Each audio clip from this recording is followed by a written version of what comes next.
Hello everyone. Today we are going to discuss a topic that is how do we walk? Does friction really opposes our motion or it helps us to walk? Why friction is called a necessary evil? Since we are in motion, the friction that is acting on our feet must be kinetic, right?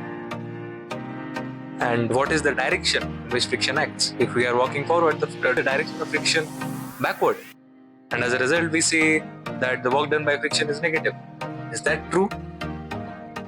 So in this video, we are going to figure it out and clear many misconceptions regarding this topic. Okay, so let's see. So with the help of free body diagram, I'm going to explain how friction acts. Okay, so while walking, we push the ground in the backward direction. As a result, the ground applies an opposite force and pushes our foot in the forward direction. Okay, and that's how we walk. So let's see the free body diagram. Okay, so this is our toes. They apply a force F on the ground, let's say, and the reaction to this force, the ground applies a force of contact, that is Fc. Okay, the ground applies Fc force on our toes. Okay, now if we do the component, the force that we have applied on the ground. Okay, so the horizontal component, let's say Fh. Now this horizontal component is the force that we have applied while pushing the ground backwards, right? This is the pushing force with which we push the ground the backward direction. Okay, and the vertical component is the normal that we have applied on the ground. Okay, now if we do, we know that if we do the component of the contact force, we will get the normal reaction, and the horizontal component of the contact force is our friction. Now why this friction came? This friction came because there is a tendency of relative motion, right? There is a tendency of relative motion. Since we are applying a backward force, pushing force Fh, there is a tendency of relative motion. As a result, the ground also applies a frictional force in this direction. Now you will notice that since we are walking in this direction, our direction of motion is like this, and the friction that is applied is also in the same direction, right? Okay, so what is the nature of this friction? Since there is no relative motion, there is only the tendency of motion. We can say that the friction here is static.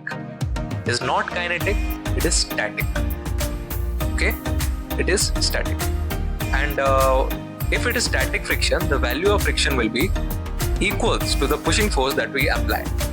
Okay, and we know for static friction there is a maximum limit that we call limiting friction, and the value of that limiting friction will be mu times the normal reaction. Okay, mu times the normal reaction.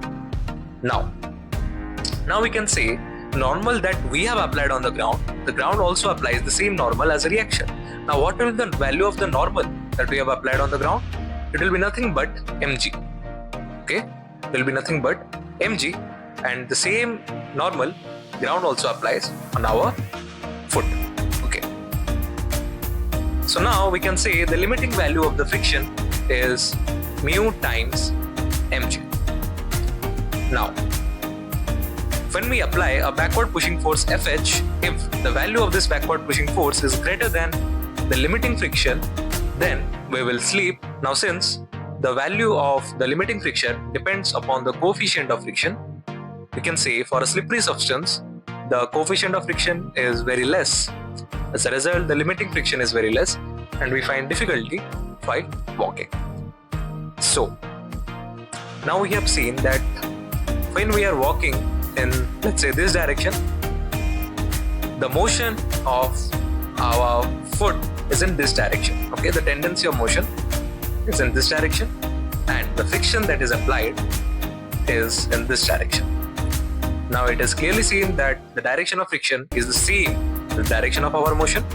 Okay, and now if someone asks what is the work done by this friction, the work done by friction is obviously negative, right? It is negative since the point of application of force, the motion of the point of application of force is opposite to that of the friction. Okay, so we can say the work done by this frictional force is negative, and that's why we say that friction is a necessary evil. As far we have discussed that okay, friction is necessary, but why it is evil? Because the work done of this friction is negative. As a result, it drains out energy from our body. That's why we call it an evil. Okay, so I guess your all misconceptions are clear. Thanks for watching.